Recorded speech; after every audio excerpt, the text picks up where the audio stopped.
The Farmers Market is BTLT's most beloved program, with thousands of people visiting the market each season. This year was no exception, despite COVID unfurling across the globe. This did cause us to have to move the market twice and completely restructure how we run the market in order to make it a safe space. None of this would have been possible if it weren't for the incredible community of food producers that make up our farmers market. This season has also been Jackie's last year as the market manager, and we are thankful for her years of dedication to both local food and BTLT.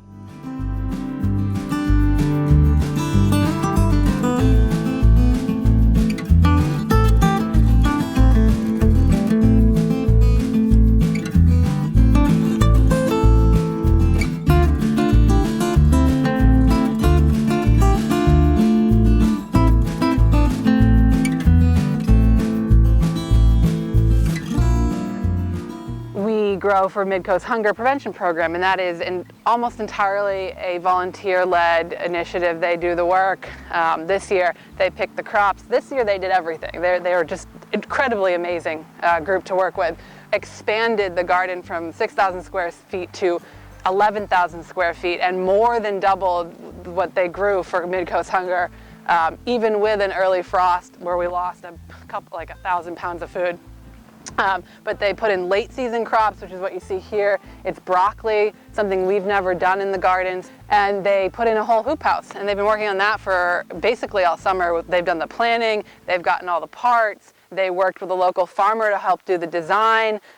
They worked with that same farmer, Crystal Spring Farm, the family that runs that farm, to get plants to do late season and winter growing for Midcoast Hunger, which is something Midcoast Hunger had asked us for. It is amazing what they have done with their own initiative.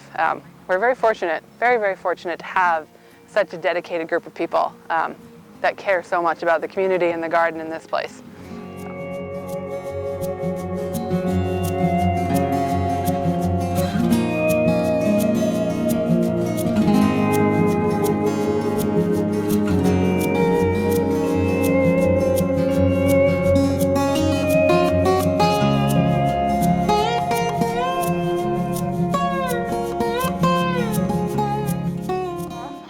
My name is Lily Hattrick, and I have been volunteering here at the Common Good Garden for this whole summer. I started in the early spring, so yeah, I've been working here through, laying down all the irrigation, laying down the plastic, planting everything, the many months of watering, and then now getting to harvesting and building the hoop house, obviously.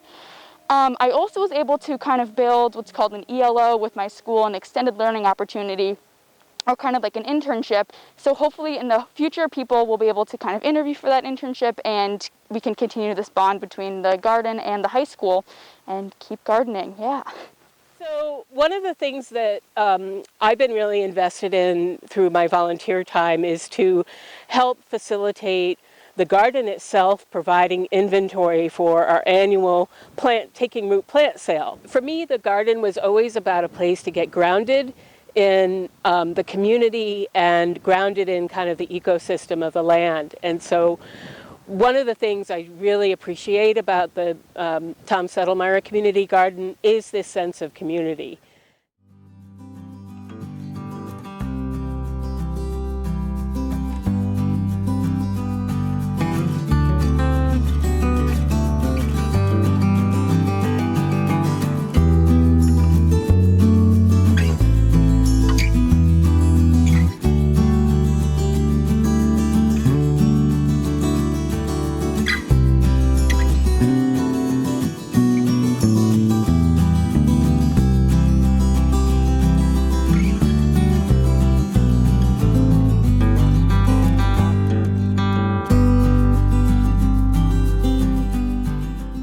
This fiscal year, BTLT has expanded the breadth of programs and events that we offer, largely due to partnerships with other community organizations.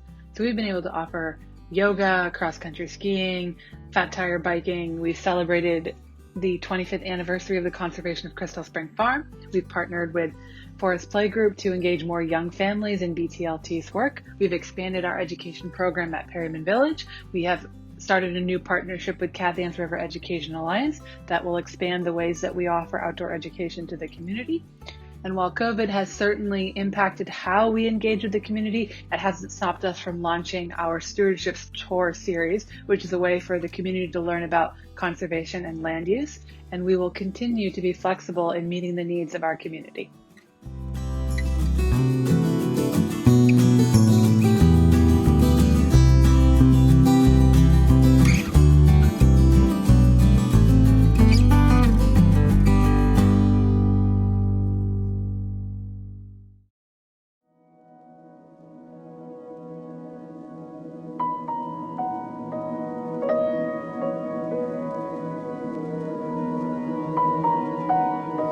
So again, we're in Pennellville, and I wanted to talk to you just briefly to describe this fabulous easement that we closed on this year, the Isbill easement. And so many thanks again to the landowner. This is an 18-acre parcel, and it is an interesting piece because it grew up here in Pennellville from what was probably 100 years ago cleared agricultural fields. And at this point it's almost entirely wooded, and almost all of that forest grew up. It's uniform age now because it just all grew up at the same time up out of the fields. That probably takes up I would say 3/4 of this parcel, and then down toward Middle Bay proper, there is the more, I would say it's a more mixed forest that is the actual buffer down and protects the shoreline of Middle Bay. It is, each of these projects we take a look at is, well, what are the conservation values that we are trying to preserve here? Why do we do a project? And I think this Isbill project is a lovely example. So let me tell you about what the most recent easement is that we were able to acquire. 133 acres, the LaChance property in the Highland Road area of Brunswick, and it is a different property than I've been describing earlier today, because it is a working family farm. It's not on any of the rivers or the bays where we have been focusing a lot of our energy, but of course part of BTLT's mission is to conserve the working and prime agricultural areas in Bowdoin, Brunswick, and Topsham. And again, we may have the opportunity over time. One of the conservation values that we identified is that we may be able to have some public access for a trail across a portion of the parcel. So again, very exciting that we were able to close on a project over in that Highland Road area, because it's been identified by the residents of Brunswick for years as just a critical area for the viewshed for its rural qualities. And so we hope by next year we'll have a couple of other exciting projects that we can give you some details about.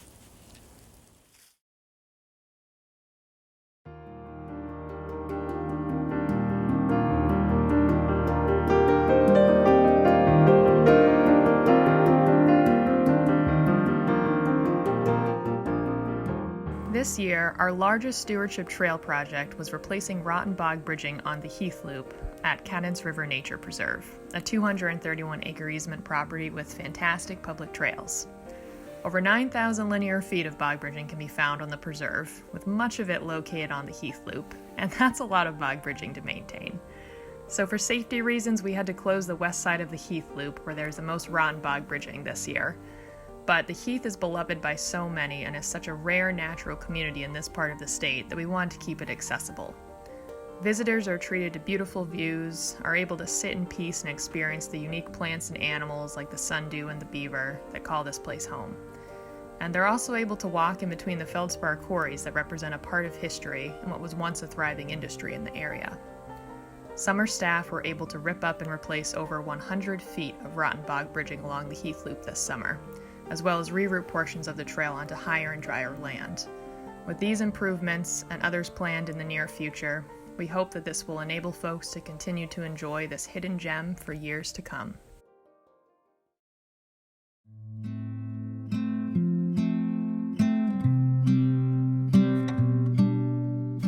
This fall, the Land Trust was able to partner with Kate Furbish Elementary School in Brunswick to build a short loop trail in the woods found behind the school. Land Trust staff and a few volunteers were able to socially distance and work together to build the trail by removing invasive bittersweet, barberry, clearing trash, and removing downed trees. A number of gathering places were cleared along the trail where students can spread out and sit on stumps that were cut from the fallen trees. This loop trail provides outdoor space for students and teachers alike to learn, explore, and observe nature.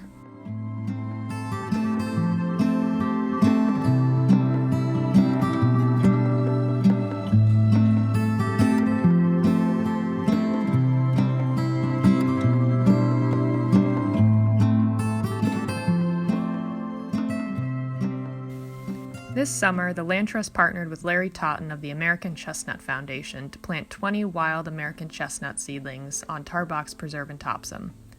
Larry provided Land Trust staff and volunteers with the knowledge and expertise to prepare the site and plant the seedlings, and the Land Trust monitored the health of the seedlings and watered them weekly throughout the summer as the state experienced drought conditions. These small chestnut seedlings will eventually grow into a small grove and help preserve the genes of the American chestnut tree.